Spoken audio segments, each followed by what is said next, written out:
Hello hi नमस्कार बच्चों, कैसे हैं आप सभी। स्वागत है आपका एजुकेशन ग्लोबल क्लासेस में। और आज हम स्टार्ट करने वाले हैं प्रश्नावली 3.2 का क्वेश्चन नंबर 3। क्वेश्चन नंबर 3 में क्या कहा गया है कि निम्न समस्याओं में रैखिक समीकरण युग्म बनाइए और उनके हल प्रतिस्थापन विधि द्वारा ज्ञात करिए। कल हमने क्वेश्चन नंबर 1 और क्वेश्चन नंबर 2 को प्रतिस्थापन विधि द्वारा हल किया था और आज हम स्टार्ट करने वाले हैं क्वेश्चन नंबर 3 का पहली समस्या कि पहली समस्या में क्या है और इसे हम कैसे समीकरण बनाएंगे और समीकरण बनाने के बाद प्रतिस्थापन विधि से कैसे हल करने वाले हैं। तो पहली समस्या में कहा गया है कि दो संख्याओं का अंतर 26 है और एक संख्या दूसरी संख्या की 3 गुनी, तो उन्हें ज्ञात कीजिए। तो यहाँ पर हम दोनों संख्याओं को जो आपसे पूछा गया उन्हें ज्ञात कीजिए, तो संख्याएं हमें ज्ञात करनी है और इसी की सहायता से हम यहाँ पर दोनों रैखिक समीकरण बनाएंगे और उनका हल करेंगे प्रतिस्थापन विधि से। तो आइए स्टार्ट करते हैं।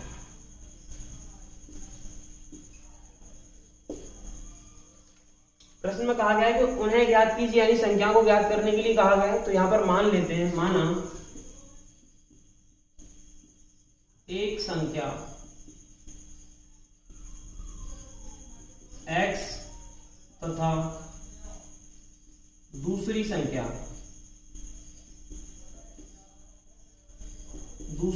हो जाएगी आपकी y। यहां पर हमने पहली संख्या को x मान लिया, दूसरी को y मान लिया। करते हैं प्रश्नानुसार। प्रश्न में कहा गया है कि दो संख्याओं का अंतर 26 है। दो संख्याओं का अंतर 26 है, तो पहली संख्या x है, दूसरी y है। तो यहां पर मैं लिखूं दो संख्याओं का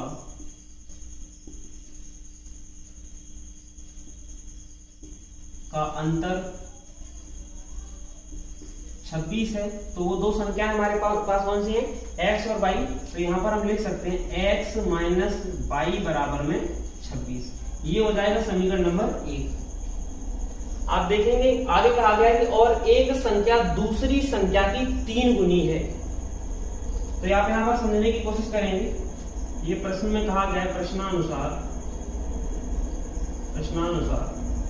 प्रश्न में कहा गया कि एक संख्या दूसरी संख्या की 3 गुनी है। तो मैं कहूंगा कि मेरे पास एक संख्या है x, तो दूसरी संख्या की कितनी है, 3 गुनी।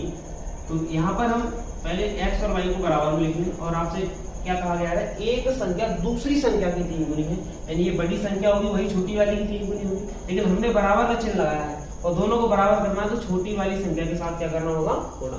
तो ये आपका समीकरण नंबर 2 बन जाएगा।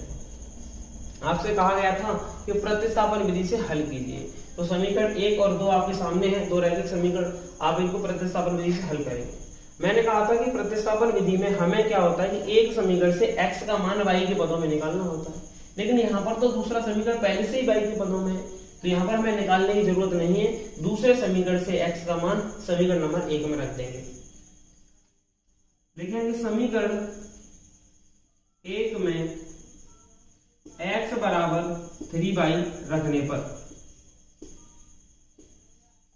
तो रखते हैं समीकरण 1 में। समीकरण 1 हमारे सामने x माइनस के y बराबर में 26, और आपको जहां पर x दिखाई पड़े वहां पर क्या रख देना है, 3y। तो यहां पर x दिख रहा है, वहां पर हमें रख देना 3y माइनस का y बराबर में 26। 3y में से एक y माइनस करोगे तो कितना बचेगा, 2y बराबर में 26, और 2 से 26 कैंसिल हो जाएगा, तो क्या बचेगा, y बराबर में 13। y का वैल्यू जो आ जाएगा वो आ जाएगा 13। अब हमें निकालना है x का मान। तो x का मान किस समीकरण में रखोगे, जो x का y के पदों में दे रखा है वहां पर हम रख देंगे। तो समीकरण नंबर 2 में यहां लिखेंगे समीकरण 2 में y बराबर 13 रखने पर,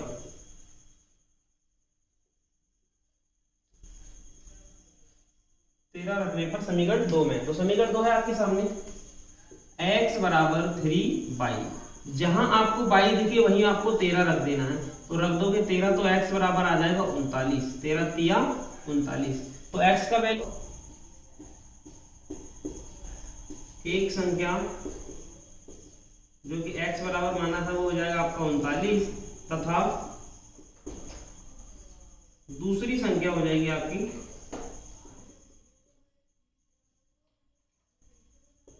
y बराबर में 13। तो ये था फर्स्ट क्वेश्चन नंबर 3 का फर्स्ट क्वेश्चन जिसे हमने सॉल्व किया। अब चलते हैं क्वेश्चन नंबर सेकंड पे। आइए समझते हैं क्वेश्चन नंबर 3 का सेकंड पार्ट। सेकंड समस्या क्या है हमारी। तो दो संपूरक कोण में बड़ा कोण छोटे कोण से 18 डिग्री अधिक है तो उन्हें ज्ञात कीजिए। तो यहाँ पर सबसे पहले हमें कोणों को ज्ञात करना होगा और उसे बनाने होंगे, सबसे पहले बनाने होंगे रैखिक समीकरण, फिर हम ज्ञात करेंगे उनको हल करके कोणों को। तो लिखते हैं और समझते हैं कैसे सॉल्व करना है। तो यहाँ पे लिख लेते, माना बड़ा कोण x डिग्री और छोटा कोण तथा छोटा कोण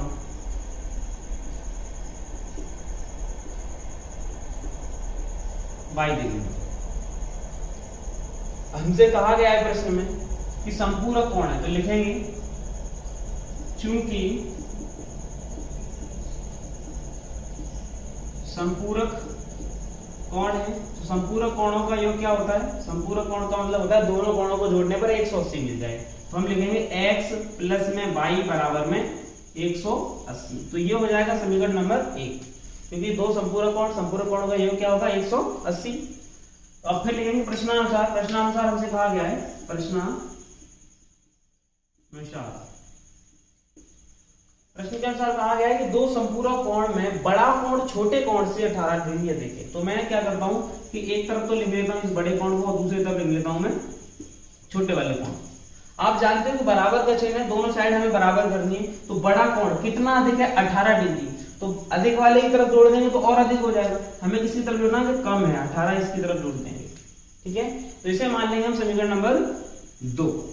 करना क्या है, हमें प्रतिस्थापन विधि से हल करके उन कोणों को ज्ञात करना है।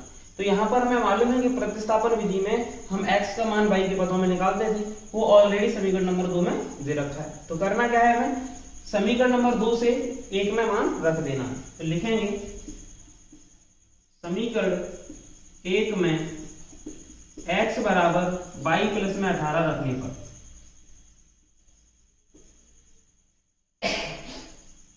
तो रखते हैं यहाँ पर समीकरण नंबर 1 में। समीकरण नंबर 1 क्या है, x प्लस वाई बराबर में 180। तो जहां पर हमें x दिखाई पड़े वहीं पर y प्लस में 18 रख देना है। तो यहाँ पे रख देंगे x की जगह y प्लस में 18 प्लस ये y पहले से दे रखा है और 180। क्लियर, y और y हो जाएगा 2y 180। यहाँ पर 18 है, 18 को बराबर भेज देंगे तो क्या आएगा, हो जाएगा माइनस का। तो यहाँ पर जब हम 180 में से 18 को माइनस करेंगे तो आ जाएगा हमारे पास 162, और जब 2 से इसे कैंसिल कर देंगे तो y इक्वल टू आ जाएगा 81 डिग्री। यानी कि y का जो वैल्यू आ गया हमारे पास वो आ गया 81 डिग्री। यानी कि छोटा कोण हमारे पास 81 है और हमें अब ज्ञात करना है बड़ा कोण। कहाँ पे ज्ञात करोगे, समीकरण नंबर 2 में आप y का वैल्यू रख दोगे तो आपके पास बड़ा कोण भी मिल जाएगा। लिखेंगे समीकरण 2 में y बराबर 81 रखने पर। तो समीकरण 2 क्या है हमारे पास, समीकरण 2 है x बराबर में y प्लस में 18।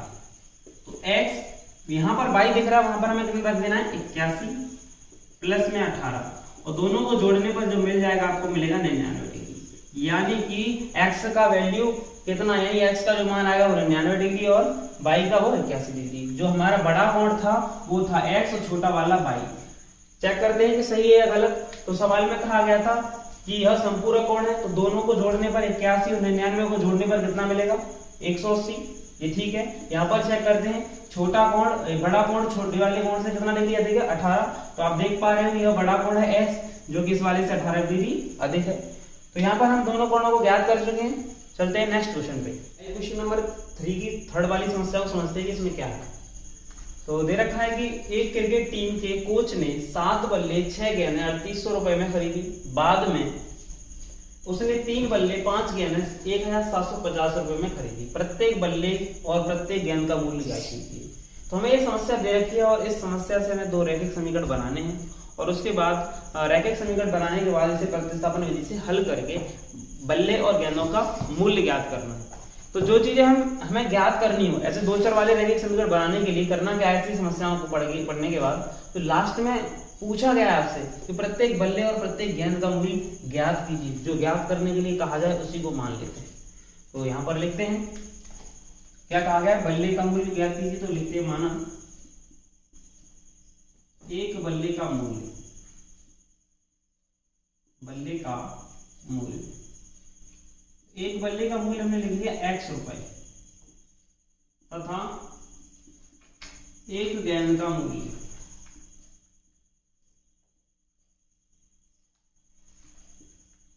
₹22। एक बल्ले का मूल्य x रुपए और एक गेंद का मूल्य ₹22।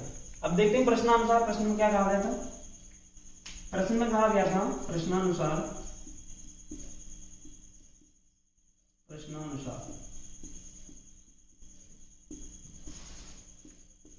प्रश्न में कहा गया है कि एक क्रिकेट टीम के कोच ने 7 बल्ले और 6 गेंदें खरीदे 3800 रुपए में।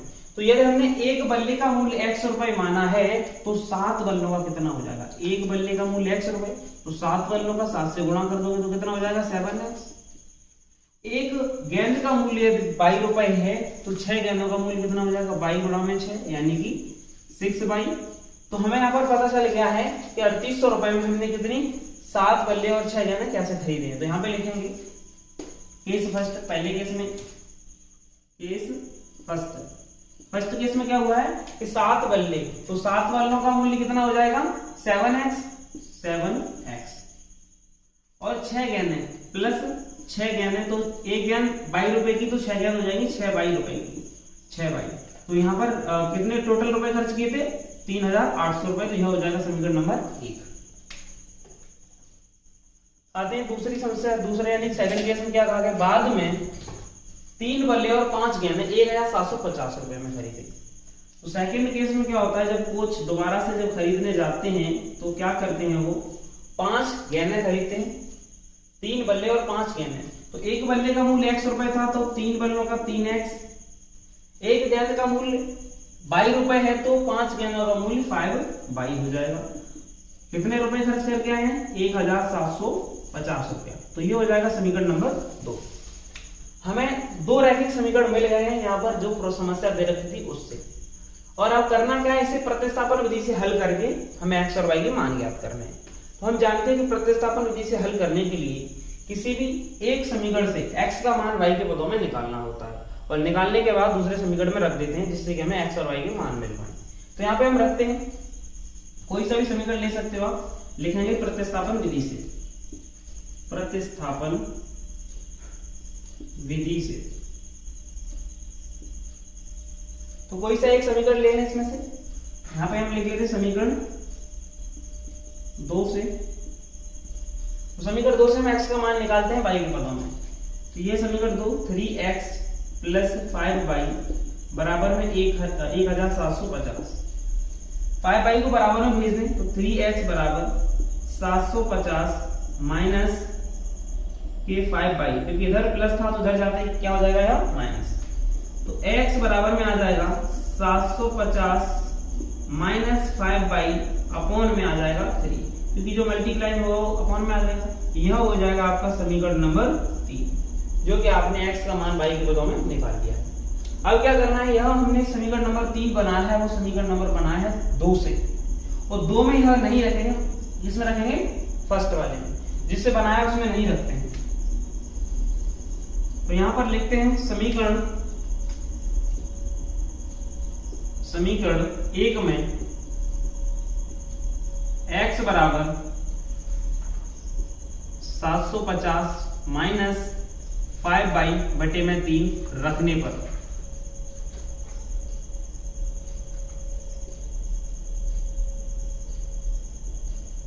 तो आइए रखते हैं इसमें।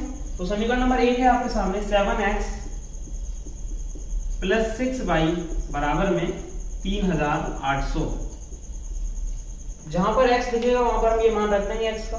तो x हमें दिख रहा है ये, तो 7 मल्टीप्लाई में 7 को आगे रख दो और ब्रैकेट लगा लो यहाँ, और फिर रखो यहाँ पर 1750 माइनस 5y बटे में 3 प्लस 6y बराबर में 3800। अब क्या करना है, यहाँ पर 7 का अंदर कर लेते मल्टीप्लाई। तो 7 का 0 से मल्टीप्लाई, यहाँ पर मल्टीप्लाई करोगे 1750 से तो क्या आएगा 0, 5 में करेंगे तो 35 का 5 और 3 कैरी इधर करेंगे तो हो जाएगा 49 और 3 52, तो 2 इधर आ जाएगा और 5 कैरी 7 बन जा 7 और ये हो जाएगा 12,250 माइनस, जब 7 से गुणा करोगे 5 का तो हो जाएगा 35/, और बटे में दे रखा है संकेत 3 और प्लस 6/, बटे में हो जाएगा यहाँ पर 1 और बराबर में दे रखा है 3,800।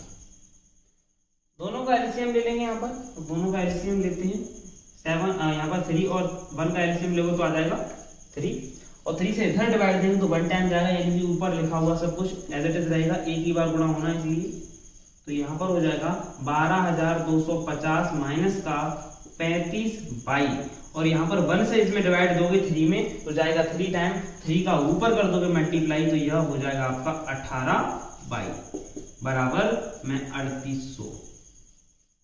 अब क्या करना है, यहाँ पर आप देखोगे कि यह माइनस का 35/, है और यह 18, तो यहाँ पर लिखेंगे, यह लिख लोगे 12,250 और यहाँ पे 18 प्लस का है 18/, और यह माइनस का है, तो यहाँ पर 35 में से जब 18 को माइनस करोगे तो बचेगा आपके पास 17/, चिन्ह वही आएगा जो बड़े वाले के पास है, क्या है इसके पास माइनस है तो माइनस आ जाएगा, और यह बटे में जो 3 दे रखा है उसका गुणा हो जाएगा 3800 से, इसका गुणा हो जाएगा 3800 से, क्योंकि हर में रखी संख्या को जब बराबर में भेजेंगे तो उसका गुणा ही होता है, तो यहाँ पर आ जाएगा इसका गुणा।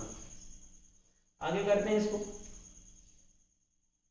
तो यहाँ पर हम लिखते हैं माइनस के 17/, और 38 का गुणा कर लेते हैं 3 से, तो करोगे 8 का 3 से गुणा करोगे 24 का 4 हासिल 2, और 3 का करोगे 9 और 11, और पीछे 2 था 2 0, यानी 11,400। 12,250 को जब आप बराबर में ले जाओगे तो ये हो जाएगा माइनस का 12,250, ये आगे आपके सामने। आगे और सॉल्व कर लेते हैं थोड़ा सा, तो यहाँ पर हमें पता चल गया है कि माइनस के 17/, और इसमें से हमें माइनस करना है, ये है 11,400, ये है 12,250, इसमें से माइनस करोगे तो आपको मिल जाएगा 850, यहाँ पर 11,400 है और ये है 12,250, क्योंकि 11,000 में से 12,000 को नहीं घटा पाएंगे तो इसमें से इसको घटाएंगे तो हमारे पास मिल जाएगा माइनस के 850। क्लियर? तो यहाँ पे हम करते क्या है, माइनस से माइनस खत्म हो जाएगा और 850 के बटे में पहुंच जाएगा 17, और 17 से जब भाग देंगे 17 पंजे 85, यानी कि यह आ जाएगा 50, बाई का वैल्यू आ जाएगा 50। बाई क्या था हमारा, गेंद का मूल्य, एक गेंद कितने रुपए की आएगी, 50 रुपए। अब हमें निकालना है बल्ले का मूल्य, तो हम समीकरण नंबर 3 में y का वैल्यू रख देंगे समीकरण 3 में, तो यहाँ पे लिखते हैं समीकरण 3 में y बराबर 50 रखने पर, तो समीकरण 3 में रखते हैं, समीकरण 3 है हमारे सामने, x बराबर 1750 माइनस 5/3, तो रखते हैं यहाँ पर 1750 माइनस 5, बाई की जगह कितना रख देना है 50, बटे में कितना आ जाएगा 3, तो यहाँ पर आ जाएगा आपके सामने 1750 माइनस, जब गुणा करोगे इसका तो हो जाएगा 250, और 250 में ये हो जाएगा आपका 250, जब 5 से गुणा कर दोगे, और यहाँ माइनस करोगे 1750 में से 250 तो आएगा आपके सामने 1500, और बटे में कितना है 3 से ये कैंसिल, तो x बराबर आ जाएगा 500, यानी कि एक बल्ले का मूल्य 500 रुपए और एक गेंद का मूल्य 50 रुपए। तो हमें यही ज्ञात करना था यहाँ पर, एक गेंद का मूल्य क्या होगा और एक बल्ले का मूल्य क्या होगा। तो यहाँ पर हमने जो x का मान निकाला है वो है आपका बल्ले का मूल्य, और जो y का मान निकाला है वो है आपका गेंद का मूल्य। आइए चलते हैं नेक्स्ट क्वेश्चन पे। आइए समझते हैं क्वेश्चन नंबर 3 का 4th पार्ट। इस समस्या में क्या दिया गया है इसको समझते हैं, उसके बाद रैखिक समीकरण बनाएंगे। तो कहा गया कि एक नगर में टैक्सी के भाड़े में एक नियत भाड़े के अतिरिक्त चली गई दूरी पर भाड़ा सम्मिलित किया जाता है, तो 10 किलोमीटर की दूरी के लिए भाड़ा 105 रुपए तथा 15 किलोमीटर की दूरी के लिए भाड़ा 155 रुपए। नियत भाड़ा तथा प्रति किलोमीटर का भाड़ा ज्ञात कीजिए। एक व्यक्ति 25 किलोमीटर यात्रा करने के लिए कितना भाड़ा देगा। तो हमें यहाँ पर नियत भाड़ा और अतिरिक्त भाड़े को ज्ञात करना है। तो तो सबसे पहले जो चीज पूछी गई है उसको मान लेते हैं, और लास्ट में कहा गया कि 25 किलोमीटर यात्रा कर रहा है तो कितना पैसा वो खर्च के यानी कि भाड़ा कितना देगा, तो ये भी ज्ञात करना होगा। तो सबसे पहले हमें नियत भाड़ा और अतिरिक्त भाड़ा के बारे में हमें जानकारी करनी होगी, तो उसे मान लेते हैं। सबसे पहले यहाँ लिखेंगे माना टैक्सी का नियत भाड़ा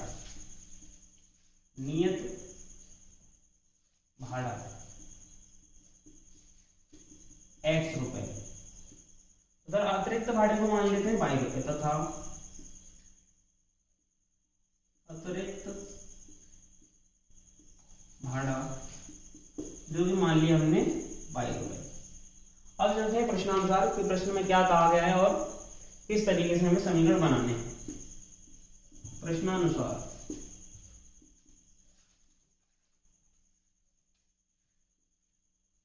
बात करते हैं तो कहा गया कि एक नगर में टैक्सी के भाड़े में एक नियत भाड़े के अतिरिक्त चली गई दूरी पर भाड़ा सम्मिलित किया जाता है। तो 10 किलोमीटर की दूरी के लिए भाड़ा 105 रुपए। तो नियत भाड़ा कहने का मतलब यह है कि यहाँ से हमें आना है, ये कोई दूरी है समथिंग 1 2 3 4 5 6, 1 2 3 4 5 किलोमीटर की दूरी है, और हमें यहाँ से यहाँ तक जाना है तो एक नियत भाड़ा देना ही होगा। लेकिन इसके बाद अतिरिक्त जाएंगे तो अतिरिक्त भाड़ा हमें देना होगा।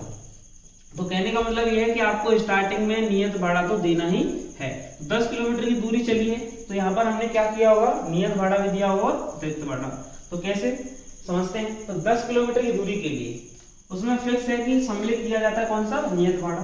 तो यहाँ पर लिखेंगे x प्लस कितना दूरी चलना है, 10 किलोमीटर। तो 10 किलोमीटर एक्स से चलेंगे क्योंकि 1 किलोमीटर के लिए क्या कहा है, 1 किलोमीटर के लिए क्या है हमारा नियत भाड़ा फिक्स है, और उसके बाद अतिरिक्त जाएंगे उसके लिए हम देना हमें अतिरिक्त।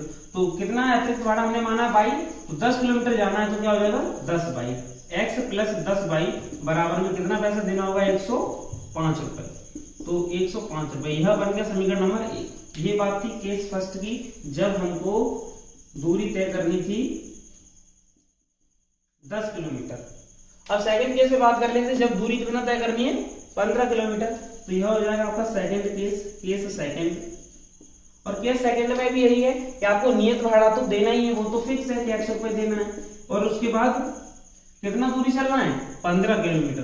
तो लिखेंगे 15 किलोमीटर के लिए हो जाएगा x प्लस 15 वाई बराबर में 155 रुपए। तो ये हो जाता है हमारा समीकरण नंबर 2। प्रतिस्थापन विधि से ही हल करना है इसे। तो हमें क्या करना है, किसी एक समीकरण से x का मान y के पदों में निकालकर किसी दूसरे समीकरण में रख देना है। तो वही स्टार्ट करते हैं यहां से। प्रतिस्थापन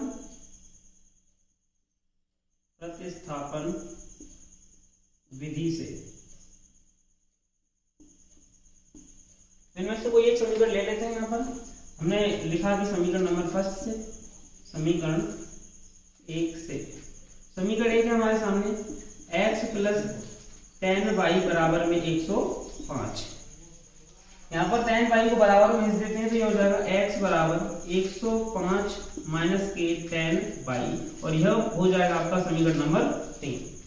आपने समीकरण नंबर 1 से समीकरण नंबर 3 निकालिए जो कि x का मान है y के पदों में। अब इसे 1 में न रखकर इसे समीकरण नंबर 2 में रख देंगे, जिससे आपको x का या y का मान मिल जाए। तो रखते हैं समीकरण 2 में x बराबर 105 माइनस 10y रखने पर तो समीकरण नंबर 2 कौन सा है, ये है आपके सामने, x प्लस 15y बराबर में 155। तो समीकरण नंबर 2 में आप रख रहे हो x का मान y के पदों में जो निकाला था आपने। तो x यहाँ पर दिख रहा है, x की जगह आपको रख देना है 105 माइनस के 10y प्लस यह 15y और बराबर में 155। अभी यहाँ पर हम करेंगे, ये है 10y और ये है 15y। तो 15y में से 10y माइनस हो जाएगा, तो यह माइनस का यह प्लस का है, तो क्या बचेगा 5y और बराबर में 155। 105 को बराबर में ले जाओगे तो ये हो जाएगा माइनस का। 155 में से आप माइनस कर दोगे 105 तो आपके सामने बच जाएगा यहाँ पर 100 माइनस करोगे तो ये बचेगा आपके सामने 50। और 5 से कैंसिल, तो y बराबर आ जाएगा 10। तो हमें समझ में आ गया है कि जो अतिरिक्त भाड़ा है वो कितना रुपए है, 10 रुपए। अब हमें नियत भाड़ा निकालना। नियत भाड़ा क्या था हमारा, x। तो यहाँ पर हम क्या करेंगे, समीकरण नंबर 3 में रख देंगे y का मान, जिससे कि हमें x का मान मिल जाए। तो आइए रखते हैं और समझते हैं। समीकरण 3 में y बराबर 10 रखने पर, समीकरण 3 है ये, x बराबर 105 माइनस का 10y। तो जहां पर आपको y दिखे वहां पर आपको 10 रख देना है और आगे सॉल्व करना है। तो 5y x बराबर 105 माइनस 10 और y की जगह आपको रख देना है 10। तो यहां मिल जाएगा आपको 105, दोनों का गुणा करोगे तो 100 और x बराबर आ जाएगा यहाँ पर माइनस करने पर 5। तो यह आ गया x का मान। तो जो आपको ज्ञात करना था वो आपने ज्ञात कर दिया है, नियत भाड़ा और अतिरिक्त भाड़ा। तो लिख देंगे अतः टैक्सी का नियत भाड़ा जो कि होगा 5 रुपए तथा अतिरिक्त भाड़ा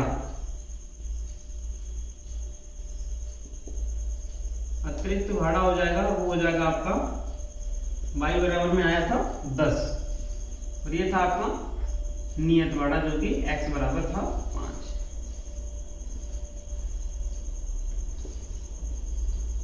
और क्या ज्ञात करना सवाल में, हमें और ज्ञात करना था कि अगर कोई भी एक व्यक्ति 25 किलोमीटर की यात्रा कर रहा है तो उसे कितना भाड़ा देना होगा। तो 25 किलोमीटर यात्रा करने के लिए उसे कितना भाड़ा देना होगा। तो यहाँ पर हम जानते हैं कि अतिरिक्त भाड़ा कितना है हमारे पास। तो यहाँ पर इसके लिए समीकरण बनाते हैं 25 किलोमीटर के लिए। तो उस व्यक्ति को, अगर वो कोई व्यक्ति 25 किलोमीटर की यात्रा कर रहा है तो नियत भाड़ा देना है 100 रुपए और 25 बाई अतिरिक्त भाड़ा कितना हो जाएगा 25 बाई। तो यहाँ पर दोनों का वैल्यू रख देंगे 25 किलोमीटर की यात्रा के लिए। तो यहाँ पर क्या होगा, x का वैल्यू कितना निकाला था 5 प्लस 25 और y का वैल्यू कितना है 10। तो यहाँ 10 रख देंगे और गुणा करने पर हमें मिल जाएगा, दोनों का गुणा करेंगे तो हो जाएगा 250 और जोड़ेंगे तो 200, ये हो जाएगा 255, ये 255 रुपया। यानी कि कोई भी व्यक्ति जो कि 25 किलोमीटर की यात्रा कर रहा है उसे कितने रुपए देने होंगे भाड़े के तौर पे, 255 रुपए। ठीक है, तो यहाँ पर लिख दोगे 25 किलोमीटर के लिए भाड़ा, 25 किलोमीटर के लिए जो भाड़ा देना है वो कितना देना होगा 255 रुपए। तो ये था क्वेश्चन नंबर 4 जिसको हम सॉल्व कर चुके हैं। अब नेक्स्ट क्वेश्चन पे चलते हैं। आइए स्टार्ट करते हैं क्वेश्चन नंबर 3 का पांचवी समस्या क्या है और इस समस्या के रैखिक समीकरण बनाते हैं और उसके बाद इन्हें प्रतिस्थापन विधि से हल करते हैं। तो समझते हैं क्वेश्चन में क्या कहा गया है कि इस समस्या में क्या है। यदि किसी भिन्न के अंश और हर दोनों में 2 जोड़ दिए जाए तो वह 9/11 हो जाता है। यदि अंश और हर दोनों में 3 जोड़ दिए जाए तो वह 5/6 हो जाता है। वह भिन्न ज्ञात कीजिए। तो यहाँ पर हमें वह भिन्न ज्ञात करनी है। तो सबसे पहले जो ज्ञात करना होता है उसी को मान लेते हैं कि भिन्न क्या होती है और कैसे। तो भिन्न में 2 ही चीजें होती हैं, अंश और हर। तो यहाँ पर अंश और हर को मान लेंगे और उसके बाद भिन्न बनाएंगे और भिन्न के बाद रैखिक समीकरण। तो आइए समझते हैं कैसे करना है। लिखेंगे माना भिन्न का अंश x तथा भिन्न का हर y। भिन्न के अंश को हमने x मान लिया और हर को हमने y मान लिया है। तो भिन्न क्या हो जाएगी, यहां पर हम लिखेंगे तब भिन्न, जब भिन्न का x यानी अंश है x और हर है y तो भिन्न हो जाएगी x बटे में y। अब क्या करना है कि सवाल में कहा गया है प्रश्न के अनुसार, तो हम प्रश्न के अनुसार चलेंगे और आगे सवाल को सॉल्व करने की कोशिश करते हैं। प्रश्नानुसार प्रश्न में कहा गया है कि यदि किसी भिन्न के अंश और हर दोनों में 2 जोड़ दिया जाए तो वह भिन्न 9/11 हो जाती है। तो भिन्न का अंश है x, भिन्न का अंश है x और हर है y, दोनों में हम 2 जोड़ देते हैं, अंश में भी 1, अंश में भी 2 जोड़ देते हैं और हर में भी 2 जोड़ देते हैं, तो वह हो जाएगा 9/11। आइए इसका करते हैं क्रॉस मल्टीप्लाई। ये तो था आपका फर्स्ट केस जहां पर हमने क्या किया है, फर्स्ट केस में दोनों अंश और हर में 2 जोड़ दिया है, तो 9/11 हो गई। क्रॉस मल्टीप्लाई करते हैं इसका, तो इसका गुणा 11 से करोगे तो ये हो जाएगा 11x और 11 का 2 से करोगे तो ये हो जाएगा 22, 11 दूनी 22। 9 का गुणा y से करोगे तो ये हो जाएगा 9y और 9 का 2 से करोगे तो ये हो जाएगा 18। x और y को एक तरफ कर लेते हैं, तो हम यहाँ पर 11x है, ये 9y इधर आएगा तो माइनस का हो जाएगा और बराबर में ऑलरेडी हमको 18 दे रखा है और 22 को ले जाओगे तो 22 माइनस का हो जाएगा। क्लियर? आगे समझते हैं। तो यहाँ पर हम देखेंगे यह है हमारे पास 11x माइनस के 9y और देखें आप 18 में से जब 22 माइनस करोगे, 18 प्लस का है 22 माइनस का, तो 22 में से 18 माइनस हो जाएगा तो आपके पास आ जाएगा माइनस का 4। तो आपके पास जो पहला रैखिक समीकरण बन के तैयार हुआ वो है 11x माइनस के 9y बराबर में माइनस के 4, समीकरण नंबर 1। ये फर्स्ट केस से हमने बना दिया है। अभी क्या करते हैं, सेकंड केस को समझते हैं। सेकंड केस क्या है और इससे भी हम दूसरा समीकरण बनाने की कोशिश करते हैं। तो यहां पर हम लिखेंगे सेकंड केस, केस सेकंड, और सेकंड केस में क्या कह रहे हैं वो समझें। सेकंड केस में यदि अंश और हर में 3 जोड़ दिए जाएं, अब की बार वह भिन्न के अंश में, यानी कि भिन्न है हमारी x बटे में y और अंश में 3 जोड़वा रहे हैं और हर में भी कितना 3 जोड़ने के लिए कहा गया है, तो भिन्न हमारी बन जाती है। जब अंश और हर में 3 जोड़ दोगे तो 5/6। इसका करते हैं क्रॉस मल्टीप्लाई। तो 6 का गुणा x से करोगे तो 6x, 6 का गुणा 3 से करोगे तो 18 बराबर का चिन्ह, 5 से y का गुणा करोगे तो 5y और 5 से 3 का गुणा करोगे तो 15। अभी आप इसे x और y वाला को एक तरफ उठा के रख लेंगे, तो 6x माइनस के 5y बराबर में 15 दे रखा है और 18 इधर जाएगा तो 18 हो जाएगा माइनस का। तो आप लोग देखोगे 6x माइनस के 5y, 18 में से 15 माइनस करेंगे तो बचेगा माइनस का 3। यह हो जाएगा समीकरण नंबर 2। आपने समीकरण 1 और समीकरण 2 ज्ञात कर लिए हैं। अब इसमें प्रतिस्थापन विधि लगाकर इसे आप x और y के मान ज्ञात कर सकते हो, और x और y है आपके किसी भी भिन्न के अंश और हर, फिर आप भिन्न को भी ज्ञात कर पाओगे। तो यहां पर लगाते हैं प्रतिस्थापन विधि। प्रतिस्थापन विधि से तो कोई एक समीकरण ले लेते हैं, हम समीकरण नंबर 2 ही रख लेते हैं अपने सामने। तो लिखेंगे समीकरण 2 से, समीकरण 2 से क्या करेंगे, x का मान निकालेंगे y की पदों में। समीकरण 2 है 6x माइनस के 5y बराबर में माइनस के 3। तो यदि हम 5y को बराबर में ले जाएंगे तो इधर माइनस का, उधर जाने पर क्या हो जाएगा प्लस। तो 6x बराबर ये y इधर 5y इधर जाएगा तो प्लस का 5y माइनस के 3, माइनस का 3 पहले से था।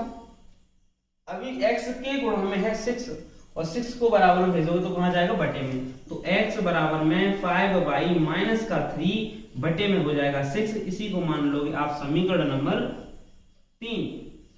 अब आगे करते हैं। हमने यह समीकरण नंबर 3 जो निकाला है वह निकाला है समीकरण नंबर 2 से, तो 2 में से नहीं रखेंगे, रखना किसमें, समीकरण नंबर 1 में। तो यहां पर लिखते हैं समीकरण 1 में, समीकरण 1 में x बराबर 5y माइनस के 3 अपॉन में 6 रखने पर, तो आप इसको रख देंगे यहां पे, कहां पे रखना, समीकरण नंबर 1 में। समीकरण नंबर 1 है आपके सामने 11x माइनस का 9y और बराबर में बोल रखा है माइनस के 4। तो यहां पर आप रख दोगे x का वैल्यू जहां x दिखेगा। तो आपको x कहां पर दिख रहा है 11 के गुणा में, तो 11 को आगे लिख दोगे और ब्रैकेट लगाकर x की जगह रख दोगे 5y माइनस के 3 अपॉन में 6 ब्रैकेट क्लोज माइनस 9y बराबर में माइनस का 4। आगे क्या करना है समझे, यहां पर हमें 11 से अंदर गुणा करोगे तो हो जाएगा 55 बाई 11 से 3 में करोगे 33 और बटे में था 6 माइनस यहां हो जाएगा 9 y बराबर में -4। आगे समझे, यहां पर क्या करोगे, इसके अपॉन में रख लोगे 1 और करते इसका हम एलसीएम, और एलसीएम लेने पर हमें मिल जाएगा 6। 6 से जब इधर डिवाइड दोगे तो जाएगा 1 टाइम, यानी कि एक बार। एक का ऊपर गुणा कर देंगे तो ऊपर वाला सब सेम ही रहने वाला है, क्योंकि 1 से गुणा करने पर कोई भी संख्या चेंज नहीं होगी। 55 बाई माइनस का 33 ही रहेगा, माइनस का चिन्ह लगा लेंगे यहाँ पर, और 1 से देंगे इधर 6 में भाग तो जाएगा 6 बार, और 6 का गुणा जब 9 से करेंगे तो कितना आ जाएगा, 9 छंगे 54 बाई बराबर में -4। क्या करना है यहाँ पर समझे, ये 33, ये है हमारा 33 और यहाँ पर है हमारा 55 बाई, यह है 54। 55 बाई में से 54 बाई को माइनस करोगे तो बचेगा 22, और ये है माइनस का 33। ये 6 बटे में था, इसको हमने भेज दिया इधर गुणा में भेज, यानी कि इधर भेजेंगे बराबर में तो गुणा हो जाएगा 4 से, और 4 का जब 6 से गुणा हो जाएगा तो -24 आ जाएगा। क्या करना है समझे, यहाँ पर आपको करना है 33 को बराबर में भेजना है, तो 33 हो जाएगा प्लस का, और ये 24 पहले से माइनस का था, तो जब 33 में से 24 को माइनस किया जाएगा तो आपके सामने आ जाएगा यहाँ पर 9, यानी कि x का वैल्यू मिल जाएगा, वो होगा y का वैल्यू आ जाएगा 9। अब क्या करना है, x का मान निकालना है, तो कहां पर रखोगे, समीकरण नंबर 3 में। चाहे इसे 1 में रखो, 2 में रखो, 3 में रखो, कहीं से भी आप x का मान निकाल सकते हो, लेकिन आसानी कहां से होती है, मैं इससे, जहां पर y के पदों में दे रखा है, y का वैल्यू रखो, सॉल्व कर दो। तो निकालते हैं यहां पर समीकरण 3 में y बराबर 9, तो समीकरण 3 में y बराबर 9 रख देते हैं। समीकरण 3 है हमारे सामने, x बराबर 5 बाई माइनस का 3 अपॉन में दे रखा है 6, तो यहां पर आप रखोगे y की जगह 9, तो 5 बाई की जगह 9 माइनस का 3 अपॉन में 6, तो यह आ जाएगा 9 का मल्टीप्लाई करेंगे 5 से तो हो जाएगा 45 माइनस का 3 अपॉन में 6। जब 9 का गुणा 5 से करोगे 45 और माइनस का 3, तो यहां आ जाएगा 45 में से 3 माइनस करोगे तो हो जाएगा 42, और 42 बटे में 6 से जाएगा 42 में भाग तो जाएगा 7 बार। तो x का जो वैल्यू मिल गया वो आ गया है 7, और y का वैल्यू मिल गया वो है 9। अभी हमें पूछा गया था सवाल में कि वह भिन्न ज्ञात कीजिए, तो भिन्न क्या है आपकी, अभीष्ट भिन्न थी x बटे में y, तो आप लिखोगे अतः अभीष्ट भिन्न, यानी कि जो अभीष्ट माने जो आपने मानी थी, अभीष्ट भिन्न x बटे में क्या थी y, तो x का वैल्यू हम यहाँ पर रख देंगे 7 और y का वैल्यू रख देंगे हम 9, तो आपकी जो भिन्न थी वो हो जाएगी 7 बटे में 9। बस यही करना था इस क्वेश्चन में, हमें भिन्न को ज्ञात करना था, तो हमने x और y के मान निकालकर भिन्न को ज्ञात कर दिया है। अब हम चलते हैं नेक्स्ट क्वेश्चन पर, ये होता है यहाँ पर कंप्लीट। आइए स्टार्ट करते हैं क्वेश्चन नंबर 3 का 6 पार्ट। जो छठवीं समस्या है, इस समस्या में हमें क्या दे रखा है, इससे रैखिक समीकरण बनाते हैं। 5 वर्ष बाद जैकब की आयु उसके पुत्र की आयु से 3 गुनी हो जाएगी। 5 वर्ष पूर्व जैकब की आयु उसके पुत्र की आयु से 7 गुनी थी, तो वर्तमान आयु ज्ञात कीजिए। तो इस समस्या को पढ़ने के बाद हमको रैखिक समीकरण बनाने हैं, और रैखिक समीकरण को हमें प्रतिस्थापन विधि से हल करना है। तो आइए रैखिक समीकरण कैसे बनते हैं इनको बनाते हैं। तो समस्या को पढ़ने के बाद हमें पूछा क्या गया उस चीज के बारे में जानना है, तो वो चीज पूछी गई है, हमें उनकी वर्तमान आयु ज्ञात कीजिए, जैकब और उसके पुत्र की वर्तमान आयु। तो हम जो चीज पूछी गई उसको मान लेते हैं। देखेंगे, माना जैकब की वर्तमान आयु, जैकब की वर्तमान आयु हमने मान लिया x वर्ष है, तथा उसके पुत्र की वर्तमान आयु तथा पुत्र की वर्तमान आयु जो कि हमने मान लिया कि 22 वर्ष है। अब चलते हैं प्रश्न पर कि प्रश्न में क्या कहा गया है। लिखेंगे प्रश्नानुसार। प्रश्नानुसार प्रश्न में कहा गया है कि 5 वर्ष बाद जैकब की आयु उसके पुत्र की आयु से 3 गुनी हो जाएगी। 5 वर्ष बाद यानी कि आने वाली 5 वर्ष में तो 5 वर्ष उसका पुत्र भी बड़ा होगा, और वो भी 5 वर्ष, आने वाली 5 वर्षों की बात की जा रही है। जैसे कि अभी मान लो कि जैकब 25 वर्ष का है, तो 5 वर्ष बाद कितना हो जाएगा, 30 वर्ष का। तो इसी तरीके से हम जब भी बाद की बात होगी तो हमेशा हम प्लस करेंगे, और पूर्व की बात होगी तो माइनस। तो यहाँ पर हम देखते हैं केस फर्स्ट में क्या कहा गया है। केस फर्स्ट है, और केस फर्स्ट में हमसे कह रहा है कि जैकब की आयु उसके पुत्र की आयु से कितनी गुनी हो जाएगी, 3 गुनी। तो यहाँ पर हम लिखते हैं, पहले तो एक साइड में लिख लेते हैं हम जैकब की आयु, दूसरी साइड में हम लिख लेते हैं उसके पुत्र की। हमें नहीं पता कि कौन किसकी आयु कितनी है, लेकिन हम लोग अब सवाल को पढ़ेंगे। 5 वर्ष बाद कहा है कितना, 5 वर्ष बाद। तो दोनों साइड में 5 प्लस कर देना है, क्योंकि अगर उसका पुत्र बड़ा, अगर वो बड़ा होगा तो उसका पुत्र भी बड़ा होगा, तो 5 साल दोनों की उम्र बढ़ जाएगी। अच्छा, आगे बढ़ते हैं। जैकब की आयु उसके पुत्र की आयु की 3 गुनी थी, यानी कि पुत्र की आयु का जैकब कितना था, 3 गुना। लेकिन मैंने लगाया बराबर का सिंबल, दोनों को मुझे करना है बराबर। तो बड़े वाले की तरफ गुणा करोगे तो और बड़ा हो जाएगा, तो हमें गुणा करना है जो कि छोटा था। छोटा कौन होगा, पुत्र या पिता? छोटा होगा पुत्र। तो हमने पुत्र की आयु में कर दिया 3 से गुणा, क्योंकि बराबर का सिंबल लगाया। अब ये दोनों क्या हो जाएंगे, बराबर। अब आगे सॉल्व कर लेते हैं। ये हो जाएगा x + 5, x + 5, 3 का अंदर गुणा करोगे 3y, और 3 का 5 से करोगे तो 15। अभी क्या करना है, y को उधर उठा लेना, 5 को उधर ले जाना। तो x - 3y, 5 को उधर ले जाओगे तो 15 इधर पहले से था, 5 इधर पहुंच गया है। तो x - 3y बराबर में आ जाएगा आपके पास 10, समीकरण नंबर 1। अब आते हैं केस सेकंड में क्या कहा गया है। केस सेकंड को समझते हैं कि केस सेकंड में क्या कंडीशन कही गई है और इससे क्या बनने वाला है, तो समझते हैं।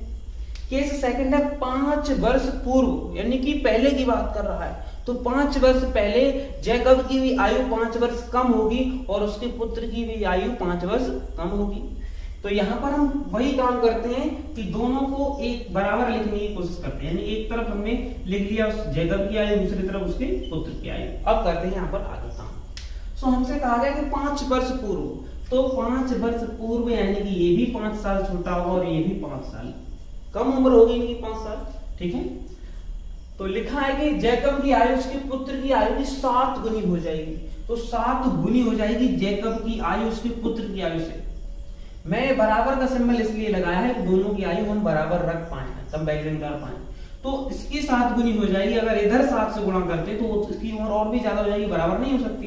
तो मुझे हमेशा क्या करना है, जो छोटा होता है उसी की तरफ गुणा करना होगा, जिससे दोनों क्या हो जाए, बराबर। तो हमेशा पता है कि पुत्र ही छोटा होगा पिता से, तो हमने पुत्र की तरफ 7 से कर दिया गुणा। आगे सॉल्व कर लेते हैं। x - 5, 7 से जब मल्टीप्लाई करोगे 7y, 7 से इधर करोगे 35, 7y को इधर ले आओगे तो x - 7y बराबर, यहाँ पर हमें -35 दे रखा है। कितना दे रखा है, -35, और ये 5 इधर जाएगा तो क्या हो जाएगा, -35 और प्लस का 35। तो x बराबर -7y, और यहाँ पर माइनस करो तो आ जाएगा -30, यानी कि -30, और इसी को मान लोगे समीकरण नंबर 2। हमारे पास समीकरण नंबर 1 आ चुका है, समीकरण नंबर 2, दोनों ही समीकरण निकल चुके हैं, दोनों रैखिक समीकरण। अब इन समीकरणों को हमें प्रतिस्थापन विधि से हल करके जैकब और उसके पुत्र की वर्तमान आयु निकालनी है। तो आइए इसको करते हैं प्रतिस्थापन विधि से हल। तो लिखते हैं यहां पर प्रतिस्थापन विधि से, प्रतिस्थापन विधि से। तो प्रतिस्थापन विधि में करना क्या है, हमें किसी एक समीकरण से x का मान y के पदों में निकालकर दूसरे समीकरण में रख देना होता है। तो रखते हैं, हम यहां पर समीकरण ले लेते हैं, यहां पर 1 से एक समीकरण क्या है, समीकरण नंबर 1 है हमारे सामने, x - 3y बराबर में 10। तो यो हमारा 3 दिख रहा है -3y, इसको बराबर में भेज देते हैं। तो x बराबर 10, ये माइनस है तो इधर जाके हो जाएगा प्लस का 3y, और इसी को लिख देंगे हम समीकरण नंबर 3। आपने देखा कि समीकरण नंबर 3 हमने समीकरण नंबर 1 से बनाया है, तो इसे 1 में ना रख के हम इसे समीकरण नंबर 2 में रख देंगे।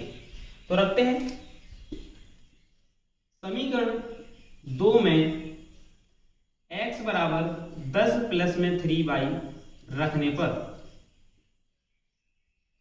तो यहाँ पर हम रख देंगे समीकरण नंबर 2 में। समीकरण नंबर 2 है x माइनस के 7y बराबर में माइनस के 30। तो जहां आपको x दिखेगा वहां आप 10 प्लस 3 रख दोगे।